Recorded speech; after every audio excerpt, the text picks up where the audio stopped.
Assalamualaikum warahmatullahi wabarakatuh. Perkenalkan, nama saya Isno Khalifa dengan NIM 19 081 dari jurusan Tadris Matematika semester 5 kelas D IAIN Syekh Nurjati Cirebon. Dalam video ini, saya akan mempresentasikan proposal penelitian saya yang berjudul Pengaruh Kondisi Sosial Ekonomi Orang Tua terhadap Motivasi Belajar Siswa dalam Pelajaran Matematika. Sebelumnya, saya ucapkan terima kasih kepada Bapak Budiman Faat selaku dosen pengampu mata kuliah metodologi penelitian ini. Oke, dengan mengucapkan basmalah, bismillahirrahmanirrahim, saya lanjut ke video presentasi proposal penelitian saya. Pada pembahasan yang pertama, kita akan bahas mengenai latar belakang.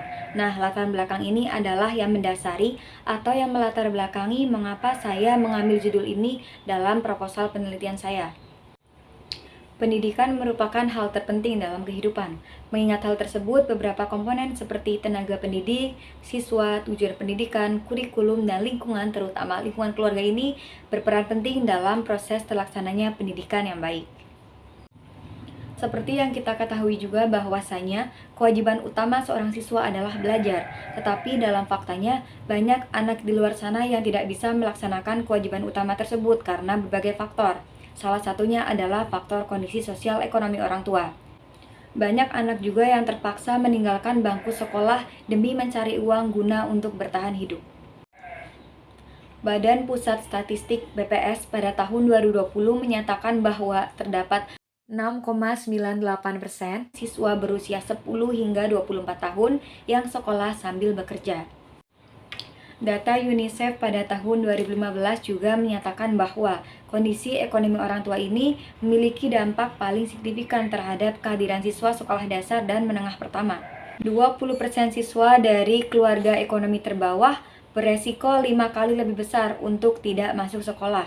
Hal ini tentu saja sangat jelas dapat meningkatkan resiko anak putus sekolah dan juga menurunkan motivasi belajar siswa. Oleh karena itu, dari permasalahan tersebut, dalam penelitian ini akan dibuktikan bahwa adanya pengaruh kondisi sosial ekonomi orang tua terhadap motivasi belajar siswa, karena pengaruhnya ini bisa saja negatif atau juga bisa sebaliknya. Pembahasan berikutnya yaitu mengenai masalah penelitian. Idealnya kewajiban seorang siswa adalah belajar, tetapi dalam faktanya beberapa siswa ini mengesampingkan kewajibannya tersebut karena keadaan memaksa mereka untuk mencari uang.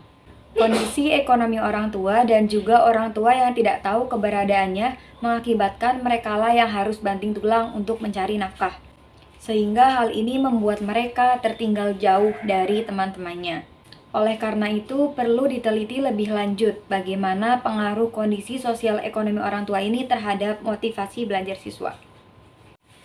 Dari penjabaran tadi dapat disimpulkan bahwa permasalahan penelitian ini adalah kondisi ekonomi orang tua ini diduga memiliki pengaruh terhadap motivasi belajar siswa, terutama dalam pelajaran matematika.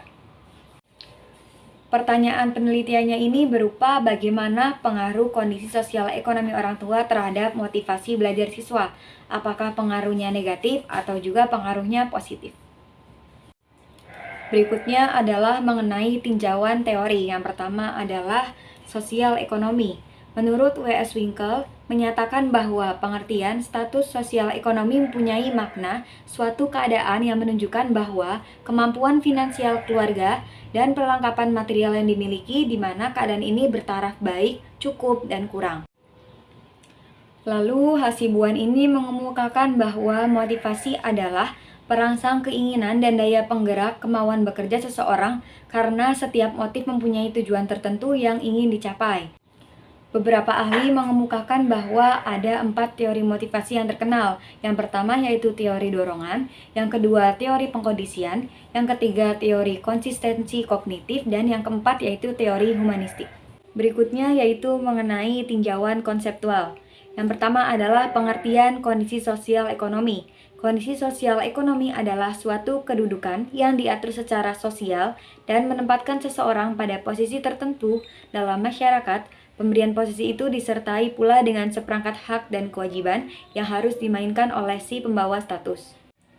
Faktor-faktor yang mempengaruhi kondisi sosial ekonomi ini ada 4. Yang pertama yaitu pendapatan orang tua, yang kedua pekerjaan orang tua, yang ketiga tingkat pendidikan, dan yang keempat tingkat pemenuhan kebutuhan hidup. Berikutnya yaitu pengertian motivasi belajar. Motivasi belajar adalah seluruh daya penggerak psikis yang ada dalam diri individu, siswa yang dapat memberikan dorongan untuk belajar demi mencapai tujuan dari belajar tersebut. Berikutnya yaitu ada peran dan fungsi motivasi belajar. Peran motivasi belajar yang pertama yaitu motivasi belajar berperan dalam menentukan penguatan belajar. Yang kedua, motivasi belajar berperan dalam memperjelas tujuan belajar. Dan yang ketiga, menentukan ketekunan belajar. Berikutnya yaitu untuk fungsi motivasi yang pertama yaitu motivasi mendorong timbulnya kelakuan atau suatu perbuatan. Yang kedua, motivasi berfungsi sebagai pengarah. Dan yang ketiga, motivasi berfungsi sebagai penggerak. Berikutnya yaitu tentang tinjauan riset terdahulu. Yang pertama ada jurnal penelitian oleh Caroline R.M. Caro, Henry Oppott, Joshua SV, dan Sinulungan pada tahun 2015 pada jurnalnya yang berjudul Hubungan Status Sosial Ekonomi Orang Tua Terhadap Motivasi Belajar Mahasiswa Angkatan 2013 Fakultas Kedokteran Universitas Samratulangi. Nah, dalam jurnal ini hasilnya itu dapat disimpulkan bahwa pada status sosial ekonomi orang tua mahasiswa angkatan 2013 Fakultas Kedokteran Manado tidak memiliki hubungan terhadap motivasi belajar mahasiswanya. Yang kedua yaitu ada penelitian oleh Tisar Adi Nugroho dan Ketut Sudarma pada tahun 2017 pada jurnal penelitiannya yang berjudul Pengaruh Gaya Belajar, Motivasi Belajar dan Kondisi Sosial Ekonomi Orang Tua pada Hasil Belajar. Nah, dalam jurnal ini dapat disimpulkan hasilnya yaitu bahwa kondisi sosial ekonomi orang tua memiliki pengaruh positif terhadap hasil belajar siswa pada siswa kelas 10 administrasi perkantoran pada mata diklat kearsipan di SMK 9 Semarang. Jadi, semakin baik kondisi sosial ekonomi orang tuanya, maka semakin baik pula hasil belajar siswanya. Berikutnya yaitu ada penelitian oleh Nurul Senjawa F dan Donna Oki Lesmana pada tahun 2017. Pada jurnalnya yang berjudul Pengaruh Kondisi Ekonomi Keluarga Terhadap Motivasi Belajar Siswa pada Mata Pelajaran Ekonomi di kelas 11 IPS SMA Negeri Kota Cirebon.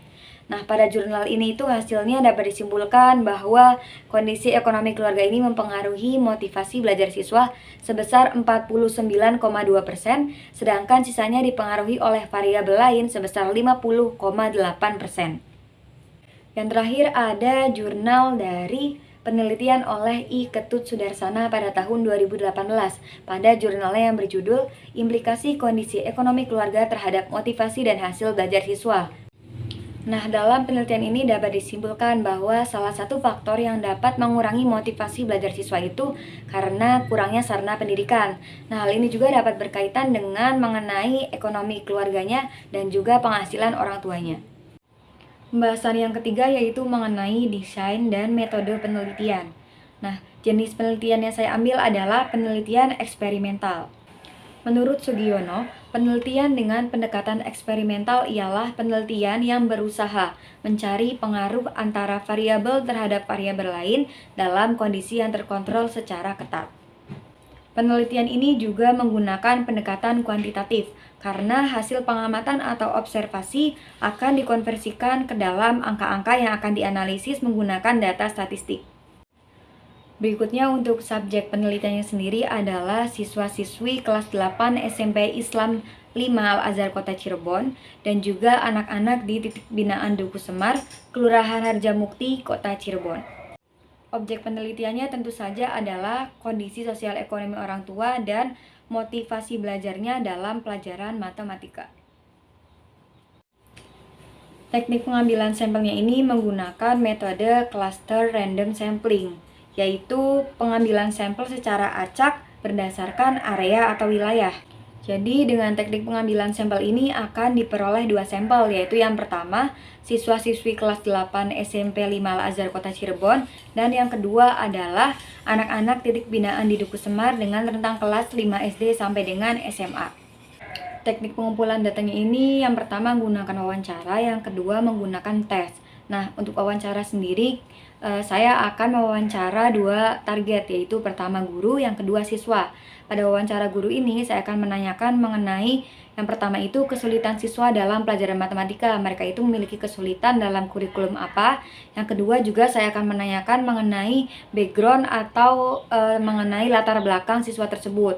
Nah, untuk wawancara terhadap siswa, saya akan menanyakan tentang motivasi belajarnya dalam pelajaran matematika, dan yang kedua itu mengenai kondisi ekonomi orang tuanya. Nah, pada pengambilan data menggunakan tes ini akan dilakukan 2 tahapan tes. Yang pertama adalah post-tes, yang kedua pre-tes. Nah, tahap post-tes ini saya akan tes siswa sebelum saya menganalisis kurikulumnya tadi. Yang kedua, pada tahapan pre-tes ini saya akan melakukan tes ulang setelah saya analisis kurikulum dan kesulitan siswa terhadap pelajaran matematikanya. Nah, pada bagian terakhir ini adalah mengenai referensi yang saya gunakan dalam proposal penelitian ini. Oke, mungkin cukup sekian yang bisa saya sampaikan dalam presentasi proposal penelitian saya. Saya mohon maaf apabila ada banyak kesalahan pengucapan dan gangguan dalam video ini. Saya pamit undur diri. Wabillahi taufiq wal hidayah. Wassalamualaikum warahmatullahi wabarakatuh.